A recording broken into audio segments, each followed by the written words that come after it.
Mobile, inverter, battery, हर electronic product सस्ते दामों पर फाइनेंस सुविधा के साथ अभी विजिट करें पावर पॉइंट इलेक्ट्रॉनिक, अंबेडकर चौराहा, खंड।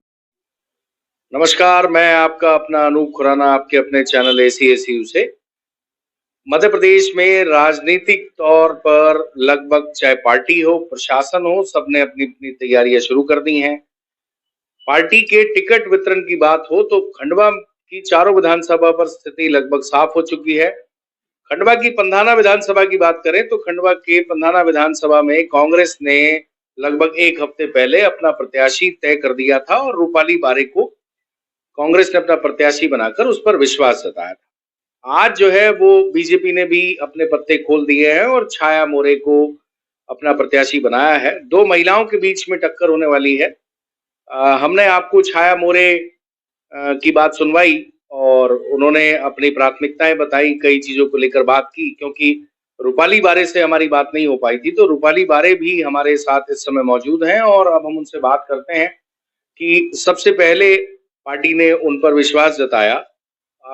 उनकी चुनाव को लेकर क्या स्ट्रैटेजी रहने वाली है और बीजेपी को वो कितना सीरियसली लेती हैं, क्योंकि वहां पर करंट जो सिटिंग एमएलए थे उनका विरोध था और विरोध के चलते उनका टिकट कटा है। काफी लोगों में काम को लेकर भी नाराजगी थी। उन सब बातों को लेकर जो खासकर लोगों के मन में है, विरोध की बात करें, लोगों में काम को लेकर, विकास को लेकर जो नाराजगी थी, उस नाराजगी को ये किस तरीके से इनकैश करने वाली हैं, अपनी प्रतिद्वंदी छाया मोरे को कितना सीरियस लेती हैं और पार्टी के जो कार्यकर्ता हैं, क्योंकि छाया मोरे भी आपको बता दें कि कांग्रेस से बीजेपी में आई हैं और उनके भी बताया जाता है कि बैकएंड पे कांग्रेस में अपने खुद के कुछ समर्थक हैं।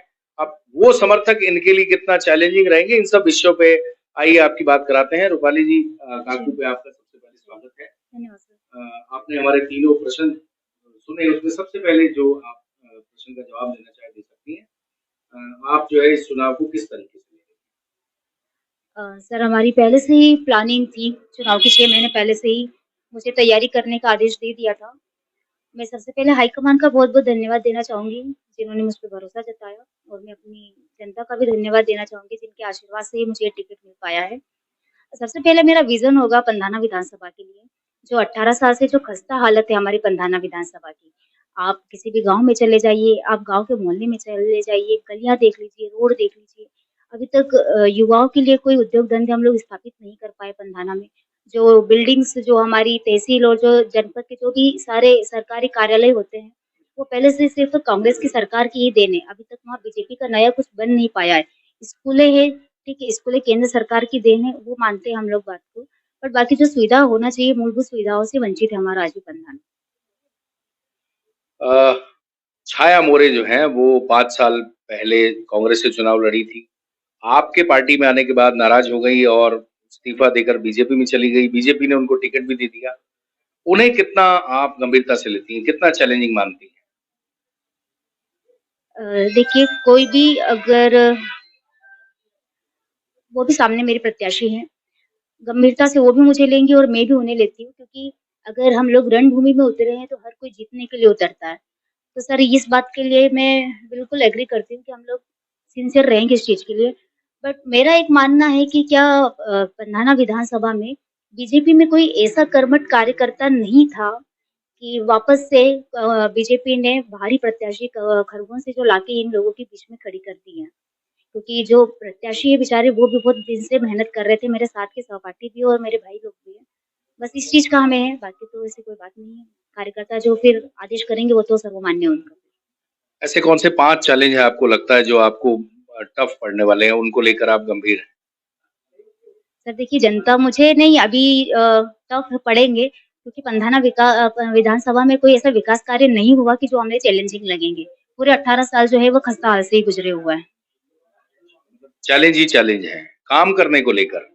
चैलेंजिंग काम करने को लेके है, काम बट उधर के कैंडिडेट को लेके हमारे लिए कोई चैलेंजिंग नहीं है, क्योंकि विकास नहीं है। उन्होंने, क्योंकि हर बार आप चेहरा बदल सकते हैं, लेकिन पंधाना विधानसभा की सूरत और सीरत नहीं बदल सकते। किस तरह का रिस्पॉन्स मिल रहा है? मार्केट में जा रहे हैं।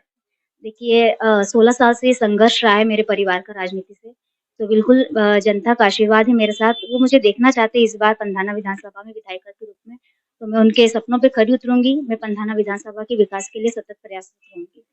अच्छा, जैसे पंधाना विधानसभा में अरुण यादव जी के बहुत समर्थक हैं और इस चुनाव में ये बात की जा रही है कि अरुण यादव को बिल्कुल डोमिनेट पार्टी ने किया है और जमीनी कार्यकर्ता उनके काफी मजबूत हैं। आपको लगता है ऐसे कार्यकर्ताओं को, क्योंकि वो कहीं न कहीं नाराज भी हैं, ऐसे लोगों को आप साथ ला पाएँगे? देखिए भैया से ऐसी कोई वो नहीं है या भैया को कोई ऐसा कद नीचे नहीं हुआ है। वो पहले भी सर्वमान्य नेता माने जाते थे निमाड़ के और आज भी है। और मुझे नहीं लगता कि नाराज़गी होगी उनसे क्योंकि पार्टी जो हाईकमान का जो सिंबल लाते हैं हम लोग, वो उसके साथ लग जाते हैं तो मुझे नहीं लगता कि ऐसे कार्यकर्ताओं में कोई नाराज़गी रहेगी। अच्छा, जब आपको टिकट फाइनल हुआ तो उनके जो फॉलोअर हैं और उनकी टीम के जो कार्यकर्ता हैं, वो बहुत ज़्यादा आपके साथ कहीं नज़र नहीं आए, ये भी क्लियर था। तो उसको देख के ये बातें ज़रूर हो रही थी, तो ऐसा क्या था कि उस समय नहीं आई या बाद में आपसे मिल लिया? नहीं मुझे ऐसा नहीं लगा कि ये समर्थक मुझसे मिलने नहीं आए, मुझे सबने बधाई दी, सबने आशीष दिया। मुझे ऐसा नहीं लगा कि मुझे कोई मिलने आया नहीं आया या रूठा है और अगर ऐसा रहा तो मैं उन्हें पर्सनली जाके मना लूँगी। पंधाना जो है वैसे बीजेपी का गढ़ माना जाता है और इस गढ़ में ये अभेद किला भी रहा है बीजेपी का, तो ये आपको नहीं लगता कि बहुत चैलेंजिंग है? क्या लगता है कि स्ट्रैटेजी क्या है इस बार? जी, बिल्कुल ये चैलेंजिंग रहा है क्योंकि 18 साल से ये जो सीट है वो बीजेपी के पास है। और मुझे जनता पर विश्वास है कि इस बार बदलाव होगा और कांग्रेस की सीट ही पंधाना विधानसभा से निकलेगी। पंधाना विधानसभा से निकल जाएगी। ऐसे कौन से 5 काम रहेंगे अगर जनता आपको चुनती है, जो आप प्रायोरिटी पे प्राथमिकता से जनता के लिए करने वाले हैं? सर मेरा सबसे पहला मुद्दा है कि हमारे पंधाना विधानसभा में एक भी रोजगार के साधन नहीं है। तो सबसे पहले मैं यो उद्योग धंधों पर विशेष ध्यान देना चाहूँगी। सेकेंडली मैं किसानों के लिए जो मुद्दे हैं, जो हम लोग उनकी परेशानियाँ हैं, मैं उनको विधानसभा तक पहुँचाऊँगी। तीसरा मुद्दा जो हमारी विधानसभा में सड़कों का रहेगा और जो मूलभूत सुविधा है स्वास्थ्य की, शिक्षा की, उस पर ध्यान दिया जाएगा। और पाँचवा ये है कि महिलाओं के लिए कुछ विशेष किया जाए। उस क्षेत्र में नहीं है, हम कुछ नया लेके आए उनके लिए। महिलाओं के लिए कुछ विशेष करेंगी और पंधाना में तो दोनों महिलाओं को दोनों पार्टी ने मौका दिया है। चुनाव का समय है, आगे भी इनसे बात करते रहेंगे। फिलहाल जो है अभी इस वीडियो का यही अंत करते हैं। बाकी रूपाली बारे का भी एक स्पष्ट कहना है कि युवाओं को लेकर, किसानों को लेकर, महिलाओं को लेकर, वहाँ की जो बहुत सारी ऐसी बेसिक नीड है जिन पर काम नहीं हुआ।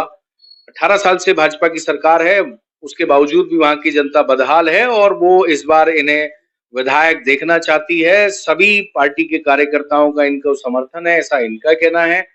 आपने हमसे बात की, हमें समय दिया। थैंक यू सो मच और बहुत-बहुत धन्यवाद सर। आपको शुभकामनाएँ। AC, cooler, fridge, deep freezer, inverter, mobile सब मौजूद है अंबेडकर चौराहे के सामने।